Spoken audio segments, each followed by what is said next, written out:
Ang alamat ng singkamas.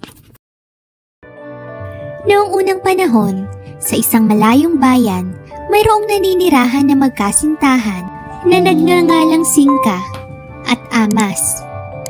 Labis nilang mahal ang isa't isa sa kabila ng agwat nila sa estado ng kanilang pamumuhay. Si Singka ay dalagang ubod ng ganda. Lahat ng kalalakihan ay tila umiibig sa kanya. Mga binatang nanggaling pa sa iba't ibang lugar.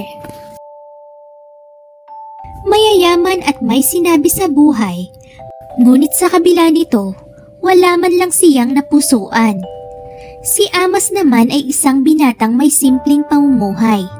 Salat man sa karangyaan, mayroon naman siyang mabuting puso, magalang at mapagmahal sa magulang.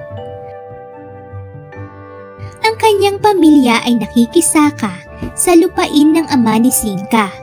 Nakilala ni Amas si Singka nang minsang isama ito ng kanyang ama sa paglilibot nito sa kanilang lupain. Sa unang pagkakataon, nabihag nila ang puso ng isa't isa. Gumawa si Amas ng paraan upang makilala at mapalapit sa dalaga. Hindi naman nahirapan ang binata dahil ang kanyang ina ay naninilbihan sa bahay ng dalaga. Pinadalhan niya ito ng liham. Hindi naman nabigo ang binata. Sinagot naman ni Singka ang mga liham na kanyang natatanggap. Sa liham din siya sinuyo ng binata. Lumiham ang binata na nais niyang makipagtagpo sa dalaga sa dulo ng batis sa likod ng malalaking puno ng nara. Tumupad naman ang dalaga. Dumating siya sa pinag-usapan. Simula noon, lihim na silang nagtatagpo. Lihim nilang pinagtitibay ang kanilang pag-ibig. Saksi ng mga puno, halaman, ibon at batis sa kanilang pag-iibigan at mga pangako sa isa't isa. Mga pangarap nilang sila lang ang nakakaalam. Sandaling nalilimutan nila ang agwat nila sa buhay. Malayo sa mapanuring mata ng mga nanghuhusga. Sa tagpuan na sila lang ang nakakaalam. Alam ng dalaga na magagalit ang kanyang ama.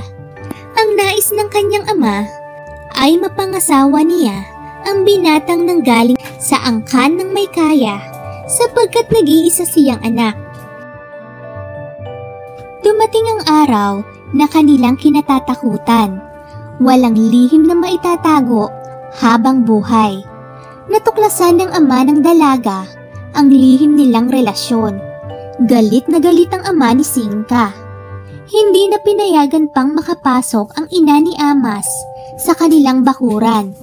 Hindi na rin nakakalabas ang dalaga nang walang kasama. Nagdesisyon ng ama ni Singka na ipakasal siya sa anak na binata ng mayamang angkan sa kabilang nayon. May pakpak ang balita dahil nakarating agad ang balita kay Amas. Nalaman niya na ikakasal na ang kanyang kasintahan.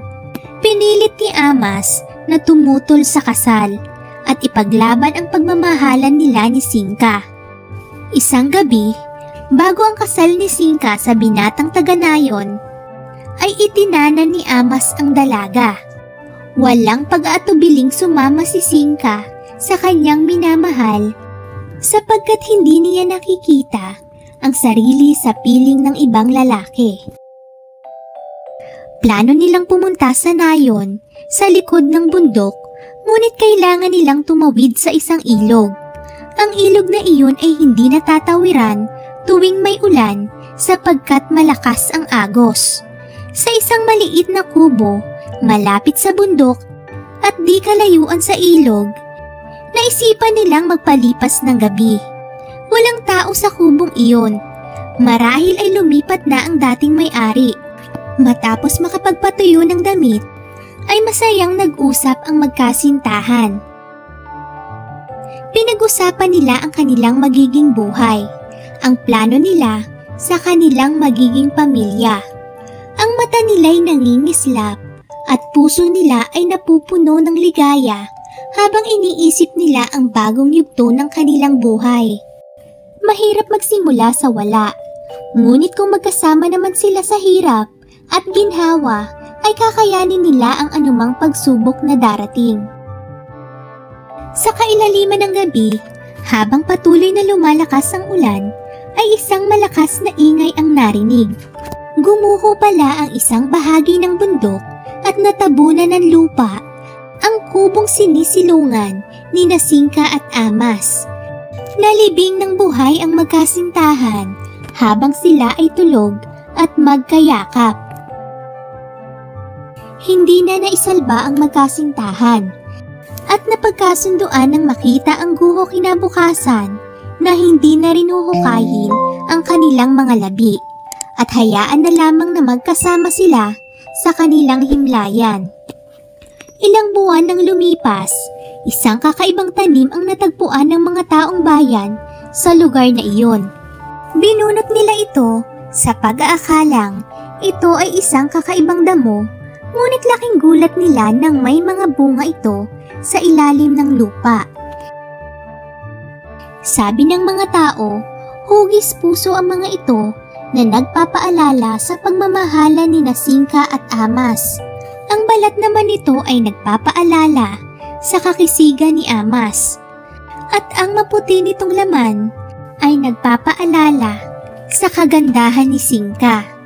Dulot nito, kapag kinain ay kakaibang tamis at ang katas ay pamatid-uhaw sa mainit na araw.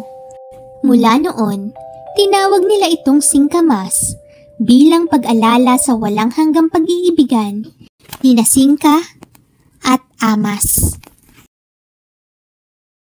Thank you for watching. Please subscribe.